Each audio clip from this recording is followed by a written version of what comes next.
Hello বন্ধুরা, welcome back to my channel. তোমরা সবাই কেমন আছো? আশা করি অনেক অনেক ভালো আছো। তো আজকে একটা নতুন ব্লগ ভিডিও নিয়ে চলে এসেছি। আর সাহেব নবীনা ব্লগ চ্যানেলে তোমাদের সবাইকে অনেক অনেক ওয়েলকাম।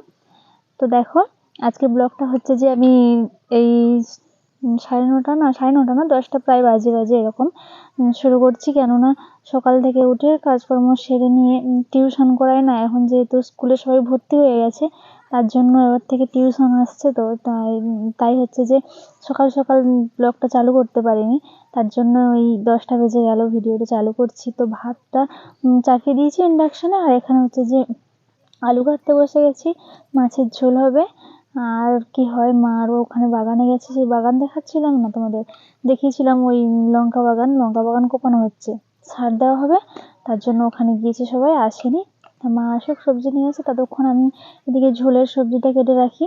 বেগুন আলু দিয়ে মাছের ঝোল করব, পুকুরের মাছ। তো তোমরা পুরো ভিডিওটা দেখে থাকো, কন্টিনিউ স্কিপ না করে।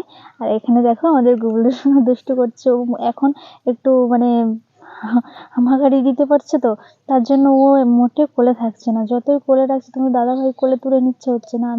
আমি নিলেও আসছে না। ও শুধু হাঁটবে, মানে ধরে ধরে ওকে হাঁটাতে হবে, তো ও হাঁটবে আর খেলবে। তো ওকে স্নান করানো হয়ে গেছে।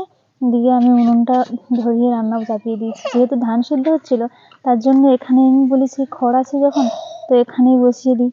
ভাত তো ইন্ডাকশনে করে নিয়েছি, তরকারিটা এখানে করি। কিন্তু কি বলতো, আমি তো খড়ের জানি তো কোনো দিনও রান্না করিনি, এই ফার্স্ট টাইম করছি। তার যেন খুব মানে ভয় হচ্ছে আর কষ্ট হচ্ছে, যদি আগুন বেরিয়ে আসে, তারপর হচ্ছে যে ধোঁয়া হচ্ছে, চোখ থেকে জল বেরিয়ে আসছে। কোনো দিনও করিনি, তো ফার্স্ট টাইম এই যে বসছি করতে। তোমার দাদাভাই বলছিল, তুমি পারবে না যখন, ঘরে এমনি কাঠের জানালি আছে, সেটা মানে উনুনে রান্না করতে বলছিল, ঘরের যে ছোট উনুন আছে ওখানে রান্না করতে বলছিল, তা আমি শুনিনি। আর বলছি সেই ধান সিদ্ধ হচ্ছিল যখন, উনুন গরম আছে, তো এখানে করে নি। তাই এখানে চাপিয়ে দিয়েছি। এই যে মাছ দেখতে পাচ্ছ, ওটা আমাদের পুকুরের মাছ। তো আমাদের এখানে যখন কটাল পড়ে না, তখন নদীর মাছ প্রায় ফার্সা মাছ কেনা হয়। তো আমাদের মাছ খুব কম কেনা হয়। পুকুরের 3-4টে পুকুর আছে, পুকুরের মাছই সারা বছর চলে যায়। 3-4টে পুকুর মানে বুঝতে পারছো, অনেক করে মাছ ছাড়া হয়। তো আর হ্যাঁ, একটা কমেন্টের উত্তর দিই তোমাদের। একজন দাদাভাই কমেন্ট করেছে, এসকে রোহন বলে, যে আমার মা বাবা কি আমার বিয়ের সময় ছিল আমার কাছে, কি করে থাকবে বলো দাদাভাই? তো এটা সবারই জানা উচিত, যেহেতু আমাদের হিন্দু মুসলিম মানে বিবাহ, তো আমরা পালিয়ে বিয়ে করেছি। বাবা মা তো ছিলই না, কাউকে আমি কাছে পাইনি কোনোদিনও, মানে কেউ ছিল না। আর না পাওয়াটাই স্বাভাবিক। এটা যে হিন্দু মুসলিম বিয়ে করেছি পালিয়ে, এটা তো কেউ সাপোর্ট করবে না, না? তো তাই কেউ সাপোর্টও করেনি, কেউ ছিল না আমাদের পাশে। তোমাদের দাদা ভাইদের পাশেও কেউ ছিল না, তো আমার পাশেও কেউ ছিল না। ছিল আমাদের বন্ধুরা ছাড়া কেউ ছিল না। ওরা প্রচুর হেল্প করেছে, ওদের হেল্প ছাড়া আমরা জীবনে এতটা মানে কোনোদিনও এক হতে পারতাম না আর কি। তো এই দেখো মাছ ভেজা, মানে ওই মাছটা হচ্ছে যে আমাদের পুচকুকে ভেজে দিলাম। ও এই আমি গরম গরম মাছ ভাজবো, ওকে ভেজে দিলে ও খাবে। এই সময়টা যে ও মাছ খাবে, তারপরে ভাতের সাথে ওকে দিলে ও খায় না। তো ওকে আলাদা করে আমি মানে খিচুড়ির মতো করে ভাত করে দিই, আধা সিদ্ধ ভাত, যেহেতু এখন 1 বছর বয়স হয়নি, তো এখনো ওই রকমই ভাত খায়। সবজি টবজি দিয়ে সিদ্ধ করে দিই। আর আমাদের তো আলাদাই রান্না হয়।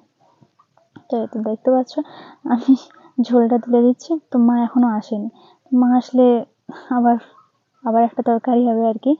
তো কি হয়, বাগানে অনেক সবজি হয়েছে, কি হয়। তো বন্ধুরা রান্না বান্না করে তো খাওয়া দাওয়া করে আর দেখানো হয়নি, প্রচুরকে খাইয়েছিলাম, ও খেয়ে দিয়ে ঘুমিয়ে পড়েছিল। তারপর আমাদের খাওয়া দাওয়ার পরে আমরা যখন স্নান টান করে খেয়ে দিয়ে উঠলাম, তখন দেখলাম ও উঠে পড়েছে। তা আমার তো আর ঘুম হবে না, তার জন্য চলে এসেছি। আমাদের এখানে তেঁতুল গাছটার গোড়ায় এরকম করে ঘেরা আছে, একটু খড়ের গাদা দেওয়া আছে, হাওয়াটা কম লাগে, একটু রোদ লাগে গায়ে, তো ভালো লাগে খাওয়ার পরে। তো তো চলে এসেছি এখানে বসতে। ওই যে দুষ্টুমি করছে, ওই গামলাটা হচ্ছে যে এখানে ছিল, ও দেখতে পেয়েছে, ওটা নেবে, কান্না করছে, তা দিয়ে দেওয়া হয়েছে। ও নিয়ে বসে বসে ওটায় ওই যে ঢোল বাজাচ্ছে। কিছু একটা পেলেই ও হয়, এত দুষ্টুমি করে, তো ধরে রাখা যায় না। তো বসে আছি এখানে। আর বলছিলাম তেঁতুল গাছের গোড়ায় বসে আছি যেহেতু, বলছি এই সময় তেঁতুলগুলো একটু মানে আধা পাকা হয়, খেতে ভালো লাগে না। এই জন্য বলছি একটা পড়ে নি, বড় গাছ তো পারা যায় না, তার জন্য করে দাদাভাইকে বলছিলাম একটা পারো না। বলে না পুচকু আমার, যেহেতু আমার বুকে দুধ খায়, আমি খেলে আমার অ্যাসিড করলে ওর তো শরীরটা খারাপ করবে, ওই জন্য আমাকে বকছিল, বলে না তুমি এইসব খাও বন্ধ করো।